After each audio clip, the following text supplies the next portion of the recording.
Benjamin Harrison was the 23rd President of the United States. He was the grandson of the 9th President, William Henry Harrison. Before ascending to the presidency, Harrison established himself as a prominent local attorney, Presbyterian church leader and politician in Indianapolis, Indiana. During the American Civil War, he served the Union as a colonel and on February 14, 1865 was confirmed by the U.S. Senate as a brevet brigadier general of volunteers to rank from January 23, 1865. After the war, he unsuccessfully ran for the governorship of Indiana. He was later elected to the U.S. Senate by the Indiana legislature. A Republican, Harrison was elected to the presidency in 1888, defeating the Democratic incumbent Grover Cleveland. Hallmarks of his administration included unprecedented economic legislation, including the McKinley Tariff, which imposed historic protective trade rates,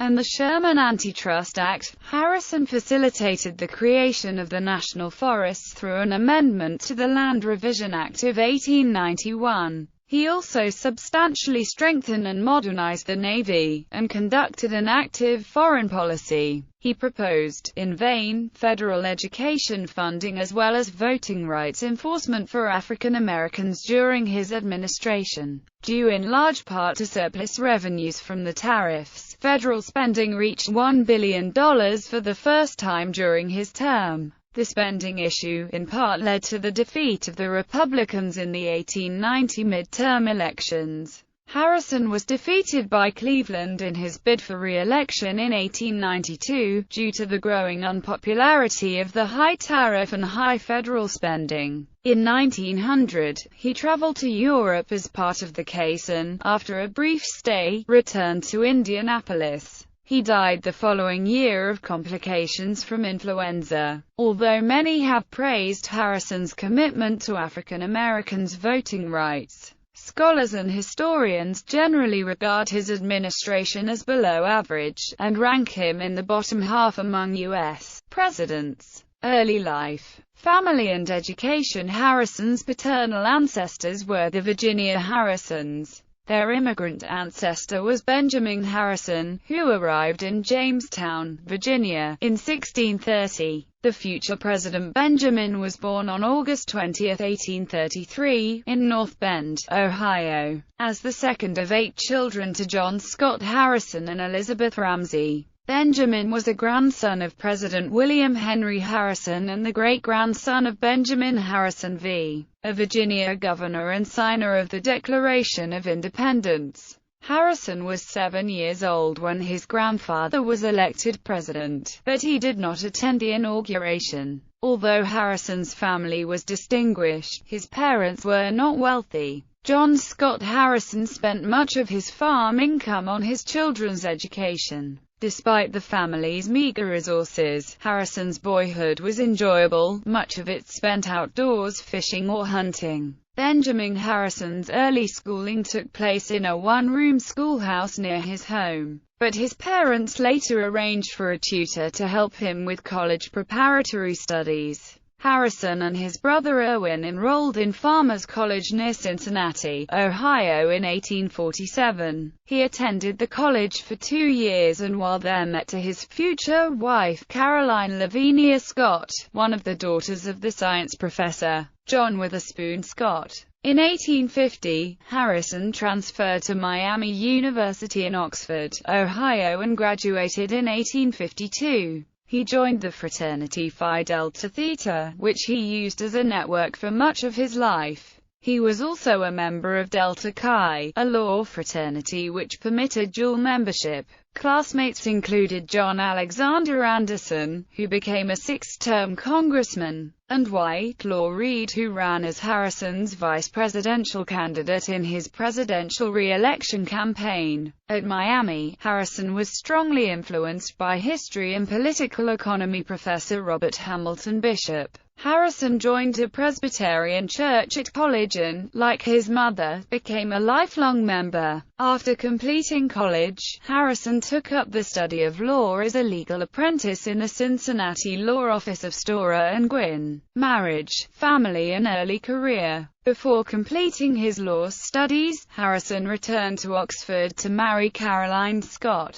On October 20, 1853, Caroline's father, also a Presbyterian minister, performed the ceremony. The Harrisons had 2 children, Russell Benjamin Harrison, and Mary Mamie Scott Harrison. Harrison returned to live on his father's farm while finishing his law studies. That same year, he inherited $800 after the death of an aunt, and used the funds to move with Caroline to Indianapolis, Indiana in 1854. He was admitted to the bar and began practicing law in the office of John H. Ray. The same year he became a crier for the federal court in Indianapolis, for which he was paid $2.50 per day. Harrison became a founding member and first president of both the University Club, a private gentlemen's club, and the Phi Delta Theta Alumni Club. Harrison and his wife joined and assumed leadership positions at the First Presbyterian Church. Having grown up in a Whig household, he favored that party's politics while young. He joined the Republican Party shortly after its formation in 1856, and that year campaigned on behalf of the Republican presidential candidate John C. Fremont. Harrison was elected as the Indianapolis City Attorney that year, a position that paid an annual salary of $400. In 1858, Harrison entered into a law partnership with William Wallace and they opened their office called Wallace & Harrison. In 2 years hence, Harrison successfully ran as the Republican candidate for reporter of the Indiana Supreme Court. He was an active supporter of his party's platform, and served as Republican State Committee Secretary. His law partner Wallace was elected as county clerk in 1860. Harrison established a new firm with William Fishback, named Fishback and Harrison. They worked together until he entered the Army after the start of the American Civil War.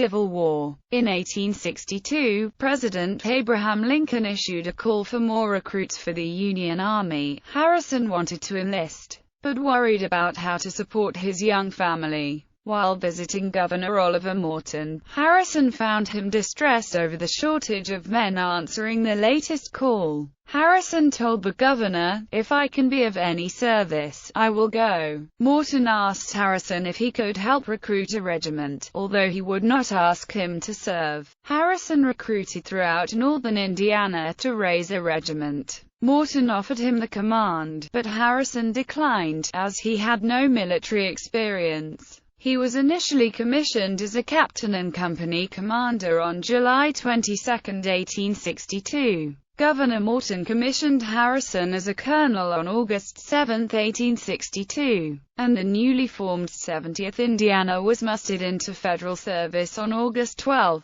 1862. Once mustered, the regiment left Indiana to join the Union Army at Louisville, Kentucky. For much of its first 2 years, the 70th Indiana performed reconnaissance duty and guarded railroads in Kentucky and Tennessee. In 1864, Harrison and his regiment joined William T. Sherman's Atlanta campaign and moved to the front lines. On January 2, 1864, Harrison was promoted to command the 1st Brigade of the 1st Division of the 20th Corps. He commanded the brigade at the battles of Resaca, Cassville, New Hope Church, Lost Mountain, Kennesaw Mountain, Marietta, Peachtree Creek and Atlanta. When Sherman's main force began its march to the sea, Harrison's brigade was transferred to the district of Etowah and participated in the Battle of Nashville. On January 23, 1865, President Lincoln nominated Harrison to the grade of Brevet Brigadier General of Volunteers, to rank from that date,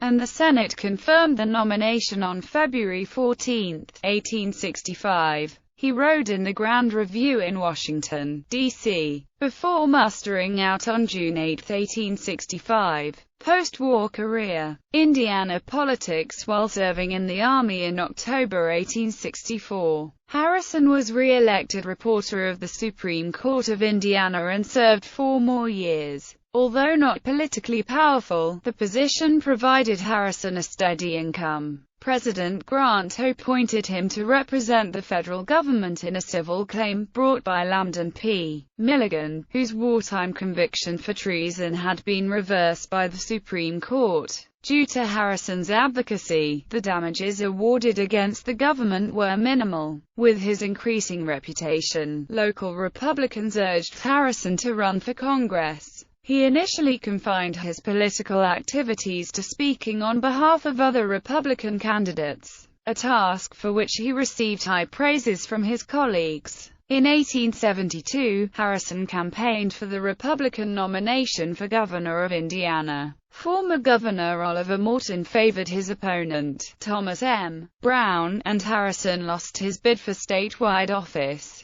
He returned to his law practice and, despite the Panic of 1873, he was financially successful enough to build a grand new home in Indianapolis, Indiana. 1874. He continued to make speeches on behalf of Republican candidates and policies. In 1876, the original Republican nominee for governor dropped out of the race and Harrison accepted the Republicans' invitation to take his place on the ticket. He centered his campaign on economic policy and favored deflating the national currency. He was ultimately defeated in a plurality by James D. Williams, losing by 5,084 votes out of a total 434,457 cast. Following his defeat, Harrison was able to build on his new prominence in the state. When the Great Railroad Strike of 1877 reached Indianapolis, he helped to mediate between the workers and management and to preserve public order. When United States Senator Morton died in 1878, the Republicans nominated Harrison to run for the seat.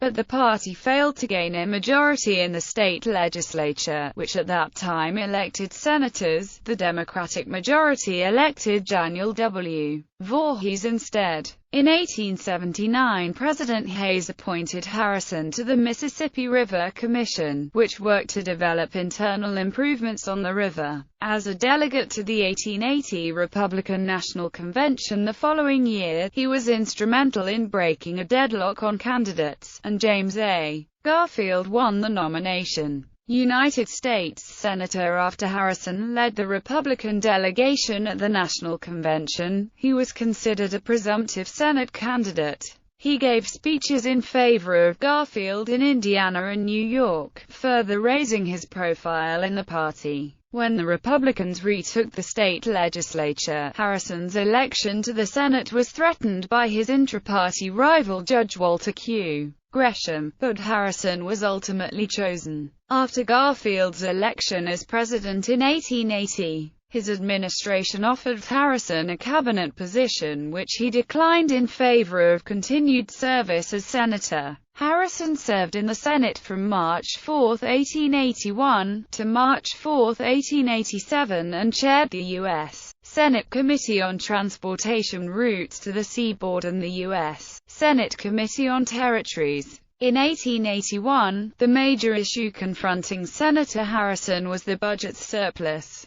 Democrats wished to reduce the tariff and limit the amount of money the government took in. Republicans instead wished to spend the money on internal improvements and pensions for Civil War veterans. Harrison took his party's side and advocated for generous pensions for veterans and their widows. He also supported, unsuccessfully, aid for education of Southerners, especially the children of the freedmen. He believed that education was necessary to help the black population rise to political and economic equality with whites. Harrison opposed the Chinese Exclusion Act of 1882, which his party supported, as he thought it violated existing treaties with China. In 1884, Harrison and Gresham competed for influence at the 1884 Republican National Convention. The delegation ended up supporting James G. Blaine, the eventual nominee. In the Senate, Harrison achieved passage of his dependent pension bill, only to see it vetoed by President Grover Cleveland. His efforts to further the admission of new Western states were stymied by Democrats,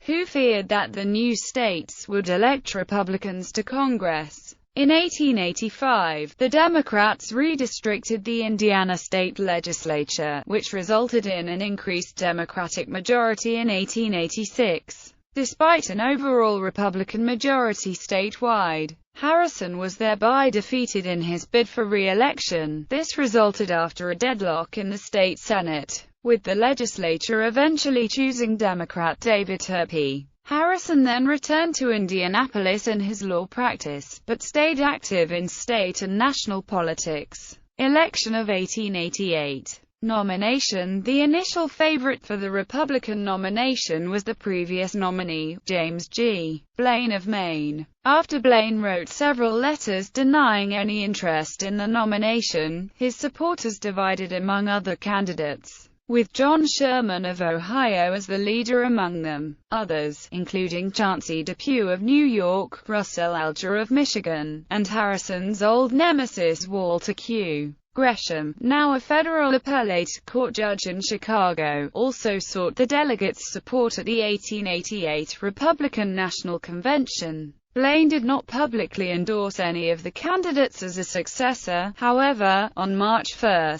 1888, he privately wrote that, "The one man remaining who in my judgment can make the best one is Benjamin Harrison." Harrison placed fourth on the first ballot, with Sherman in the lead, and the next few ballots showed little change. The Blaine supporters shifted their support among candidates they found acceptable, and when they shifted to Harrison, they found a candidate who could attract the votes of many other delegations. He was nominated as the party's presidential candidate on the 8th ballot, by a count of 544 to 108 votes. Levi P. Morton of New York was chosen as his running mate. Election over Cleveland. Harrison's opponent in the general election was incumbent President Grover Cleveland. He reprised a more traditional front porch campaign. Abandoned by his immediate predecessors, he received visiting delegations to Indianapolis and made 90-plus pronouncements from his hometown. The Republicans campaigned heavily in favor of protective tariffs, turning out protectionist voters in the important industrial states of the North. The election focused on the swing states of New York, New Jersey, Connecticut, and Harrison's home state of Indiana. Harrison and Cleveland split these four states, with Harrison winning in New York and Indiana. Voter turnout was 79.3%, reflecting a large interest in the campaign. Nearly 11 million votes were cast.